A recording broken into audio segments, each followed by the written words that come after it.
students, welcome to 6th standard NCERT book, where we will be seeing what are the important areas that is required.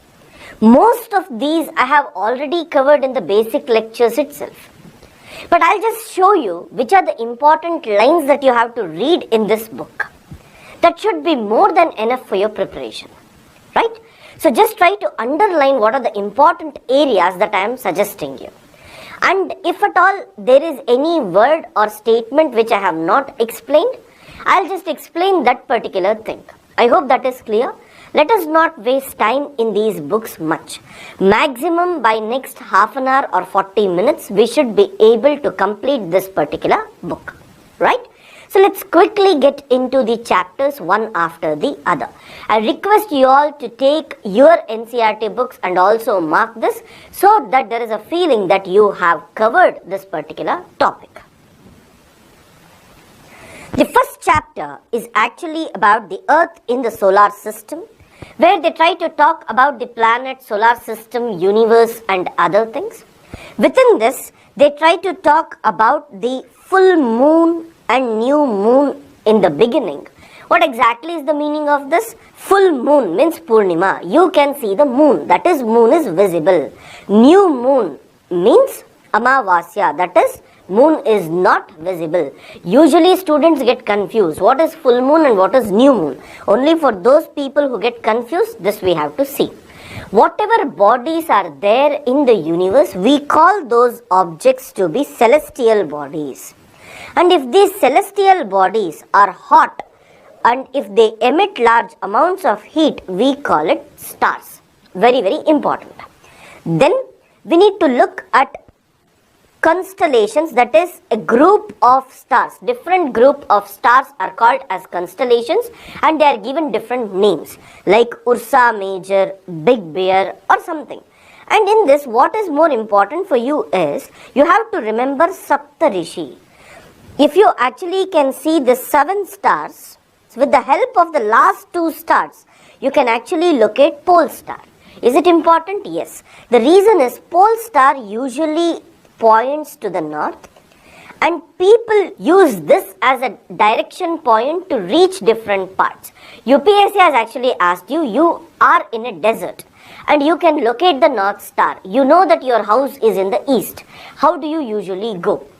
Right? Usually whenever we say this, you have north, south, west, east. If pole star is towards north, you will go to the right of the pole star. This is what you need to answer.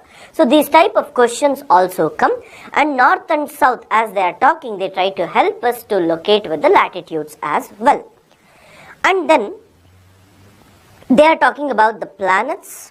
When they talk about the planets, they talk about Jupiter, Saturn, Uranus, which has rings, and these are actually made up of dust particles or small debris. Very, very important. Later, when we talk about the solar system, I have already spoken about the inner planets which are closer to the sun and made up of solid rocks, outer planets which are gaseous. Right? And then when we say or when we talk about the inner planets, it's very, very important for us to say that we saw the difference in the 11th standard NCERT book already. That is, the primordial atmosphere, whichever was present in this, was removed. But in the outer planets, they are held firmly because they are far off. And the gravitational pull of those objects are more because the size is more. Here the gravitational force is less when compared to that. Have you seen all these factors? So, in between the inner and outer planets, you have asteroids, celestial bodies which are actually present in between the inner and the outer, or in between Mars and Jupiter. After this, we should be aware of the Earth's twin, that is Venus, right? And then Earth shape is geoid. What is the meaning of geoid shape? Equator is bulged. Poles is flattened, and because of this usually we say that near poles it is closer, gravitational pull is more, equator is farther, gravitational pull will be less.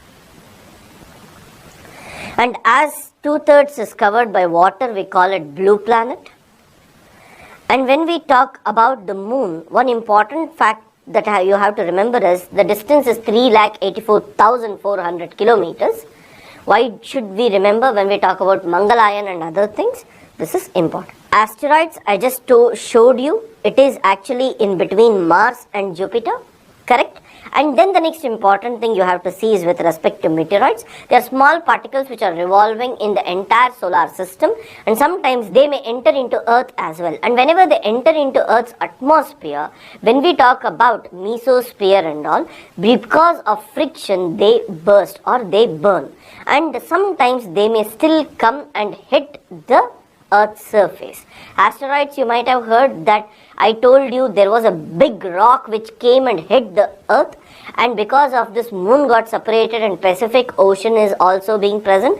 So different stories are there. But we should be aware that when we talk about the meteoroids, right, or when we talk about asteroids, these are the celestial bodies which are present in our solar system, right? And then the entire stars are again divided into galaxies, and our solar system is present in Milky Way galaxy or Akash Ganga, and the multiple galaxies usually form universe, right? Multiple galaxies usually form universe. So these are some of the important things that you need to see with respect to this chapter. Then the second important chapter is latitude and longitude. And when we talk about latitude and longitude, I have clearly explained with respect to Eratosthenes, where he spoke about Syene and Alexandria. And when he spoke about Alexandria, you remember there was a shadow. And when he spoke about Syene on June 21st, there was no shadow. And on the basis of this, he found circumference of the earth. And with the help of that, he started first to draw equator, and then degrees were there, and each degree was made a latitude, and these latitudes are parallel, and we say that they have 111 kilometers difference between each latitude, right? And the tilt of the earth is called as axis. I have told you earth is tilted at 23.5. I hope you remember that, right? And equator divides earth into northern hemisphere and southern hemisphere, and you must be aware of parallels of latitudes, right? And then important latitudes, you have equator, Tropic of Cancer, which is 23.5 degree north, Arctic Circle 66.5 degree north, Tropic of Capricorn 23.5 degrees south, Antarctic 66.5 degree south. Just revise along with me so it will be easy for you. Heat zones of the earth, when we divide, you know that wherever the sun's rays is vertical, usually it will be hotter between 23.5 to 23.5 north and south. We call it to be torrid zone, right? Very, very important. Then between 23.5 to 66.5, 23.5 to 66.5, the sun's rays is not vertical but they are slant, and we call it temperate zone. Above and below 66.5, that is Arctic Circle and Antarctic Circle, we usually receive less heat, and the zone is called as frigid zone. And then we need to look at longitudes. What are these longitudes? Longitudes are nothing more than the imaginary lines which are moving north-south in direction, and they meet at the poles. Can you see here? They converge at the poles. So as they converge, they are not parallels. So they are closer. Can you see the distance between two longitudes is closer near poles? And as you come closer to equator, the distance increases. This is what we need to understand. And I have already told you with respect to prime meridian, France and Britain were fighting for this prime meridian. And actually, who got this? Britain got this. So now we see the 0 degree prime meridian actually passing through Britain. And the 0 degree usually divide the earth or globe into western hemisphere and eastern hemisphere. This is important. Longitudes help us to calculate time. So timeline, and we have also seen dateline, right? All these things are important for us. So can you see, if you are taking Eurasia from here till here, time zones keep on varying. Whenever the east-west extension is more, so if longitudes pass like this, right? And if you have 15-degree difference between each longitude, what will happen? This will be 1 hour, 2 hours, 3 hour, 4 hour, 5 hour away. Can you see this? So this is how you try to calculate, and you are also aware that 15 degree is equal to 1 hour, 1 degree is equal to 4 minutes. India's standard time is 82.5 degree east. So if you are considering prime meridian, India is 5.5 hours away. Can you see eastern hemisphere? You add. Western hemisphere, you subtract. This should be clear, right? So, because sun's rays will fall first on the eastern hemisphere, then it will be there on the western hemisphere. So from prime meridian, from UK, India and other countries will be ahead. From UK, if you consider US and other countries, US, South America will be behind. This is what we need to understand. And for you, the assignment is 82.5 degree east. Whenever I am talking about, you should try to see which are the states through which 82.5 degree passes. The second important thing you have to remember is the distance between Gujarat and Arunachal Pradesh is almost 30 degree. That means 2 hours difference is there. And as the sun's rays usually comes from east to west. Earth moves from west to east, but sun's rays usually come from east to west. So usually this portion gets sun's rays first. So they will have sun's rays first or morning first. And if you usually delay the time, so earlier during agricultural period, the benefit for these people were on the basis of the sun's rays they used to start working. But now office times varies, so it will be already 12 o'clock according to them, but you are 2 hours behind. That means you are just at 10 o'clock, correct? At 12 o'clock, actually they go to office. According to them it is 12, but the time they have changed and it is 10 o'clock for them. So again it will be late night, but still they have to work. So this is the problem that they face. So they are requesting now to have their own time zones. But one practical problem is when we talk about integrating or when we talk about railway zones and all, they have one standard time. That standard time will be affected. That is what the government is thinking, but there is a committee set up to read about this. So let us see at that point of time what the committee wants to say. I hope that is clear. There is nothing much to see about this in this chapter. The last important thing is Russia's east-west extension is more, so they will have more longitudes present. Is that fine? After this, let's take up motions of the earth. When I talk about motions of the earth, I am talking about rotation and revolution of the earth, right? You are all aware that rotation 24 hours, revolution 365.25, that is 1/4. That is why once in 4 years you get leap year, right? Rotation, whenever I am saying, you should be aware of circle of illumination. That is, whenever you take earth at any point of time, half of the earth receives sun's rays. So if I say this, can you see northern hemisphere? This is getting straight, 23.5 is getting vertical lines, and entire north pole receives sun's rays. Entire south pole doesn't receive sun's rays, right? Can I call it as northern summer, southern winter, right? This is what we try to understand. And then when we talk about the revolution, can you see here the sun's rays is vertical on equator, equinox, March 21st, Chaitra 1, when you actually have your New Year day. And then the sun's rays will fall vertically on 23.5. Northern summer, winter in southern hemisphere. We call it summer solstice. Days will be more in the northern hemisphere, less in the southern hemisphere. Equinox, it will be equal. Again you have equinox, days and night will be same. Again, can you see here? 23.5 sun's rays is falling vertically on Tropic of Capricorn. Summer in the southern hemisphere, winter in the northern hemisphere. Days will be longer in the southern hemisphere, days will be shorter in the northern hemisphere. As you are all aware, winter means sun's rays will be there only till 4 o'clock or 5 o'clock. And whenever we talk about the summer in the northern hemisphere, sun's rays will be there till 6 or 7 o'clock. So days will be usually longer. equinox, it will be having same day and same night throughout. That is 12 hours of day and 12 hours of night. You're also aware that the earth revolves in elliptical orbit. I have also shown you apogee, perigee, farthest place and closest place to the sun as well. As I have already told you, summer solstice, winter solstice, equinox and the impact on day and night, right? And this is the reason why you have seasons.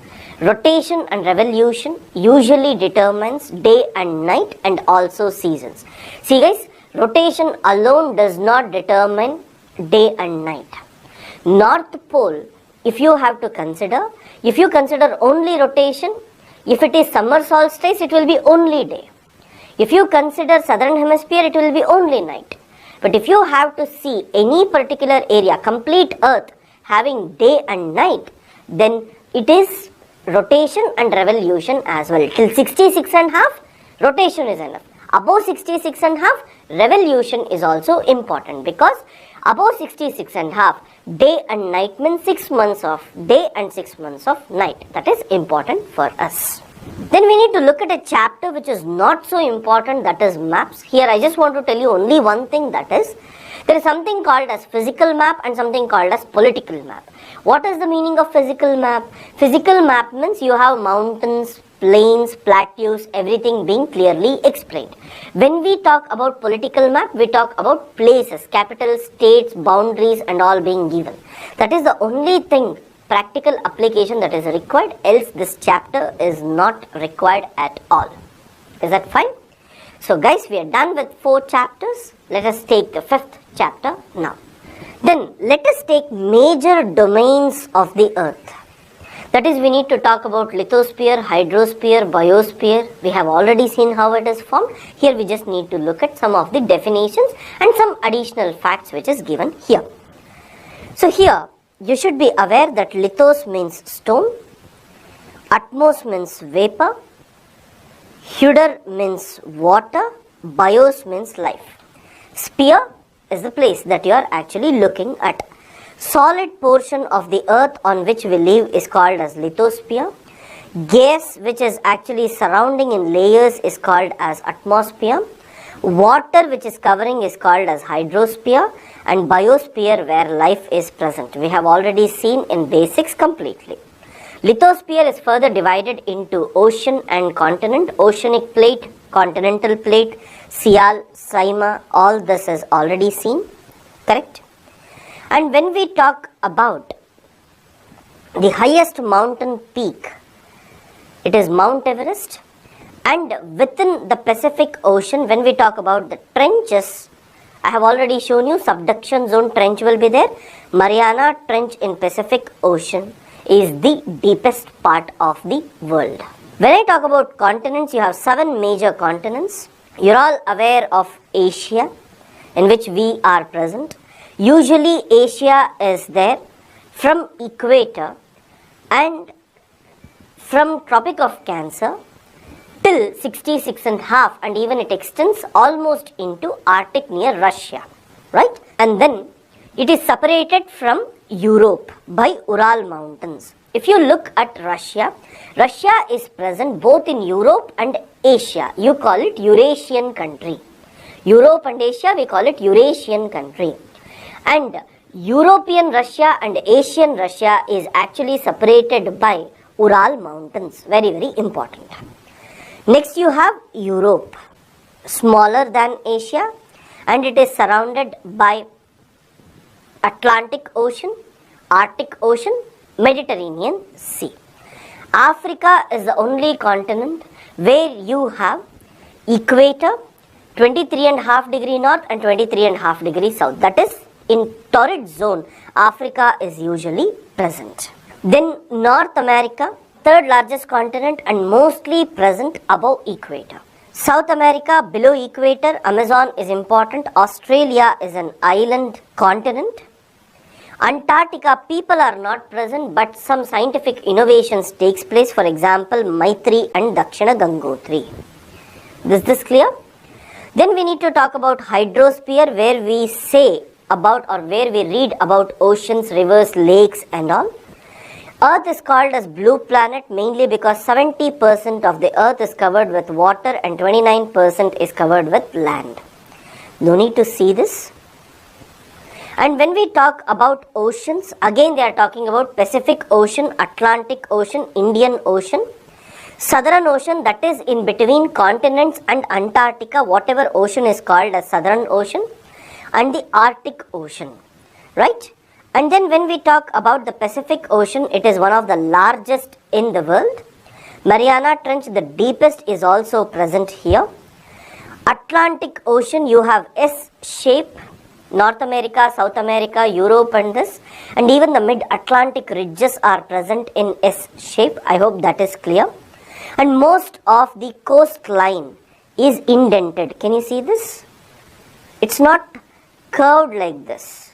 India's, if you see, it is curved. But here can you see? Indented. Usually because erosion takes place. And wherever you have indented coastline, ships can usually come closer, right? Natural harbors will be usually there. This is one of the important facts.